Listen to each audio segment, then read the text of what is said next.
ಬಾಗೇಪಲ್ಲಿ ಪಟ್ಟಣದ ಕೊಡಿಕೊಂಡ ರಸ್ತೆಯ ಜಾಮಿಯಾ ಶಾದಿ ಮಹಲ್ ಮುಂಭಾಗ ಬಿಜೆಡ್ ಜಮೀರ್ ಅಹಮದ್ ಖಾನ್ ಗ್ರೂಪ್ ವತಿಯಿಂದ ಮಾಜಿ ಸಚಿವರು ಬಿಜೆಡ್ ಜಮೀರ್ ಅಹಮದ್ ಖಾನ್ ಹಾಗೂ ಹ್ಯಾಟ್ರಿಕ್ ವಿಜೇತರು ಶಾಸಕರು ಎಸ್ಎನ್ ಸುಬ್ಬಾರೆಡ್ಡಿರವರಿಗೆ ಉಪಮುಖ್ಯಮಂತ್ರಿ ಪದವಿ ಹಾಗೂ ಸಚಿವ ಸ್ಥಾನ ನೀಡಬೇಕು ಎಂದು ಪಟ್ಟಣದ ವಿವಿಧ ಮಸೀದಿಗಳಲ್ಲಿ ಪ್ರಾರ್ಥನೆಯನ್ನು ಸಲ್ಲಿಸಿದರು.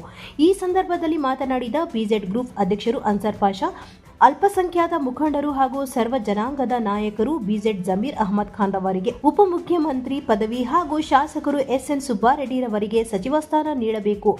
ನಿರ್ಲಕ್ಷ್ಯ ಮಾಡಿದರೆ 2028ರ ಚುನಾವಣೆಯಲ್ಲಿ ಅಲ್ಪಸಂಖ್ಯಾತರು ಕಾಂಗ್ರೆಸ್ ಪಕ್ಷಕ್ಕೆ ವಿರೋಧಿಸುವ ಸಾಧ್ಯತೆಗಳು ಹೆಚ್ಚಿವೆ ಎಂದರು. ಕರವೇ ಜಬೀವುಲ್ಲಾ ರವರು ಮಾತನಾಡುತ್ತಾ, ಬಿಜೆಡ್ ಜಮೀರ್ ಅಹಮದ್ ಖಾನ್ ರವರು ಒಬ್ಬ ಶಕ್ತಿ, ಸರ್ವ ಜನಾಂಗದ ದೀನ ದಲಿತರ ಬಡವರ ರಾಷ್ಟ್ರೀಯ ನಾಯಕರು ಹಾಗೂ ಕರ್ನಾಟಕ ರಾಜ್ಯದ 31 ಜಿಲ್ಲೆಗಳಲ್ಲಿ ಅಲ್ಪಸಂಖ್ಯಾತರ ಮುಖಂಡರು ಎಂದರೆ ಅದು ಬಿಜೆಡ್ ಜಮೀರ್ ಅಹಮದ್ ಖಾನ್ ಎಂದು ಹೇಳಲು ಹೆಮ್ಮೆ ಇದೆ.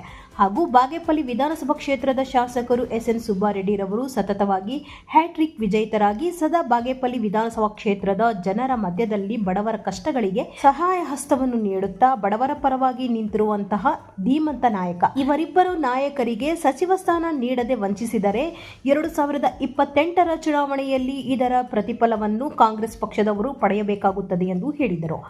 ಈ ಕಾರ್ಯಕ್ರಮದಲ್ಲಿ ಕರವೇ ಜಬೀವುಲ್ಲಾ, ಕೆಡಿಪಿ ಸದಸ್ಯರು ರಿಜ್ವಾನ್ ಸಾಬ್, ಮೌಲಾನಾ ನಜೀರ್ ಸಾಬ್, ಮಾಜಿ ಪುರಸಭಾ ಸದಸ್ಯರು ಸೈಯದ್ ಕಲೀಮುಲ್ಲಾ, ಮೈನಾರಿಟಿ ಟೌನ್ ವಿಭಾಗ ಅಧ್ಯಕ್ಷರು ವಸೀಂ, ಎಂಎಸ್ ಮಸ್ತಾನ್, ಮದೀನಾ ಮಸೀದಿಯ ಅಧ್ಯಕ್ಷರು ಇಲಿಯಾಸ್, ವಾಜಿದ್, ಹಬೀಬ್ ಸಾಬ್, ಜಾವೀದ್ ಬೇಗ್, ಅಕ್ರಮ್, ಅಬ್ದುಲ್ ಬಾಷಾ, ಹಾಫಿಜ್, ಸುಹೇಲ್, ಸೀನಾ ಮುಂತಾದವರು ಉಪಸ್ಥಿತರು ಇದ್ದರು.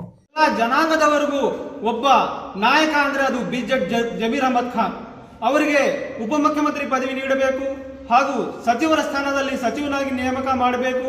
ಅದೇ ರೀತಿಯಾಗಿ ಭಾಗ್ಯನಗರ ಪಟ್ಟಣದಲ್ಲಿ ಬಾಗೇಪಲ್ಲಿ ವಿಧಾನಸಭಾ ಕ್ಷೇತ್ರದ ಶಾಸಕರು ಎಸ್ಎನ್ ಸುಬ್ಬಾರೆಡ್ಡಿರವರು ಹ್ಯಾಟ್ರಿಕ್ ವಿಜೇತರಾಗಿ ಅದೇ ರೀತಿಯಾಗಿ ಎಲ್ಲ ದಲಿತರ, ಅಲ್ಪಸಂಖ್ಯಾತರ, ಬಡವರ ನಾಯಕನಾಗಿ ಹೊರಹೊಮ್ಮಿರುವಂತಹ ವರ್ಷದಲ್ಲಿ 365 ದಿನ ಕೂಡ ಜನರ ಮಧ್ಯದಲ್ಲಿ ಇರುವಂತಹ ಶಾಸಕರು ಶ್ರೀ ಎಸ್ ಎನ್ ಸುಬ್ಬಾರೆಡ್ಡಿರವರಿಗೆ ಸಚಿವ ಸ್ಥಾನ ನೀಡಬೇಕೆಂದು ನಾವು ಅದೇ ರೀತಿಯಾಗಿ ಬಿಜೆಡ್ ಆದ್ಯತೆಯಾಗಿ ಜಮೀರ್ ಅಹಮದ್ ಖಾನ್ ಅವರಿಗೆ ಡಿಸಿಎಂ ಸ್ಥಾನ ನೀಡಬೇಕು, ಬಾಗೇಪಲ್ಲಿ ಶಾಸಕರು ಎಸ್ ಎನ್ ಸುಬ್ಬಾರೆಡ್ಡಿ ಅವರಿಗೆ ಸಚಿವ ಸ್ಥಾನ ನೀಡಬೇಕೆಂದು ನಾವು ಒತ್ತಾಯವನ್ನು ಮಾಡ್ತಾ ಇದ್ದೀವಿ.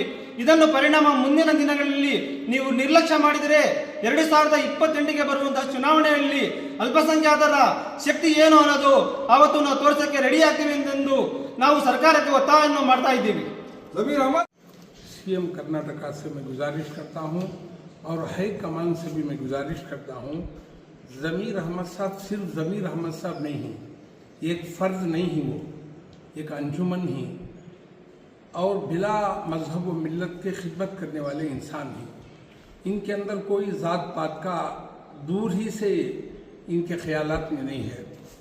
बहरहाल कांग्रेस में जितनी मेहनतें उन्होंने की हैं, कांग्रेस के लिए एक फ़ख्र की बात है और ऐसे इंसान को कांग्रेस वाले दोबारा पैदा करना ये बड़ी मुश्किल होता है. पैदा तो होते ही, लेकिन ऐसे इंसान जो लाखों करोड़ों इंसानों को लेकर अल्हम्दुलिल्लाह अपने पीछे रखे हैं. एक ज़मीर साहब लाखों करोड़ों इंसानों में से एक इंसान हैं और हमदर्द इंसान हैं, गरीबों के हमदर्द हैं, यतीमों के हमदर्द हैं, हाजियों की खिदमत करने वाले हमदर्द हैं, हुज्जाज की, मौज़नों की, इमामों की, यहाँ तक कि इनकी खिदमत का थोड़ी देर में हमें आपके सामने इनकी खिदमत हासिल नहीं कर सकते. मैं इतना ज़रूर कहूँगा कि अल्लाह के लिए आप लोगों से गुजारिश करता हूँ, हाई कमान से भी और जनाब सीएम साहब से भी, ऐसे फ़र्द को गंवा लेने की कोशिश ना करें, क्योंकि कांग्रेस